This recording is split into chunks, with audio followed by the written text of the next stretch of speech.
Straight to the చిట్టా number 2 friends. ప్రధానమంత్రి మోదీ గారు దేశాన్ని ఉద్దేశించి మాట్లాడుతూ ఇవాళ కులానికి మతానికి సంబంధించి చట్టాలు ఉండొద్దు, దేశంలో ఒక కామన్ చట్టం ఉండాలా, ఈ మధ్య కోర్టులు సుప్రీంకోర్టులు కూడా ఒకటే కామన్ చట్టం ఉండాలా, స్వతంత్రం వచ్చి మనకు 78 సంవత్సరాలు అయినప్పుడు జాతి మతపరంగా చట్టాలు ఉండొద్దు, సెక్యులర్ భావజాలాలు అనేది భారతీయత మొత్తం చిలికి పడాలా ఉలికి పడాలా, భారత్లో యూనిఫామ్ సివిల్ కోడ్ పైన చర్చ జరగాల అన్న మాట నిజంగా గర్వకారణం.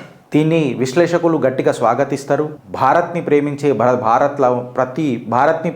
భారతీయ పౌరుడు ఖచ్చితంగా దీన్ని స్వాగతిస్తాడు. యూనిఫామ్ సివిల్ కోడ్ గురించి మాట్లాడితే ఈ పర్సనల్ లాస్కి దూరంగా, వ్యక్తిగత సౌఖ్యాలకు సుఖాలకు దూరంగా ప్రతి ఒక్క పౌరుడు ఈ దేశంలో he has a journey to do in a common వే అని తెలిసే దిశగా డిస్కషన్ జరగాల అని చెప్పి ప్రధానమంత్రి మోదీ గారు దీని మీద మాట్లాడినారు. ఇప్పటివరకు ఇది రాష్ట్రానికి సంబంధించిన directive principles of state policy under the article 44 లా ఇది పెట్టున్నారు. So it has been a straight subject. But దీని మీద ఆబ్వియస్గా కోర్ట్స్ కూడా చాలా డిస్కస్ చేస్తున్నాయి అండ్ కొన్ని రాష్ట్రాలు కూడా దీన్ని ఇంప్లిమెంట్ చేసినాయి.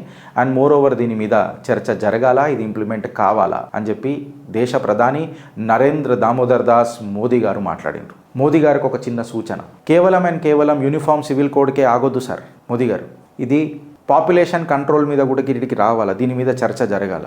ఎర్రకోటకేని మీరు నాకు తెలిసి 2018 అనుకుంటా ఈ ముద్దా మీరు మాట్లాడినారు. ఏ आबादी के ऊपर कुछ डिस्कशन होना चाहिए, పాపులేషన్ के ऊपर ये డిస్కషన్ होना चाहिए.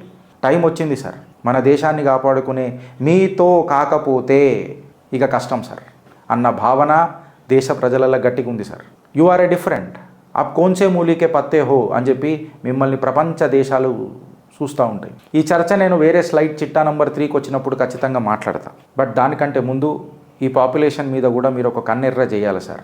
నేను సూప్ వేయాలంటలేను సార్, కన్నెర్ర చేయాలని అంటున్నా. ఏదైతే ఆ అరాచకం జరుగుతుందో ఈ పాపులేషన్ వల్ల, జనాభా వల్ల, ఎవరు ఎంత జనాభా ఉన్నారు, ఎవరు ఎంత ట్యాక్సులు కడుతున్నారు, సామాన్యుడికి ఎంత కష్టమవుతున్నది, దీని మీద చర్చ జరగాలి సార్. ఒక కార్యకర్త ఆవేదన, ఆప్ నైతో ఆర్ కోన్ అన్న ఆశతో మీ వైపు ఎదురు చూస్తుంది సార్ ఇవాళ దేశం.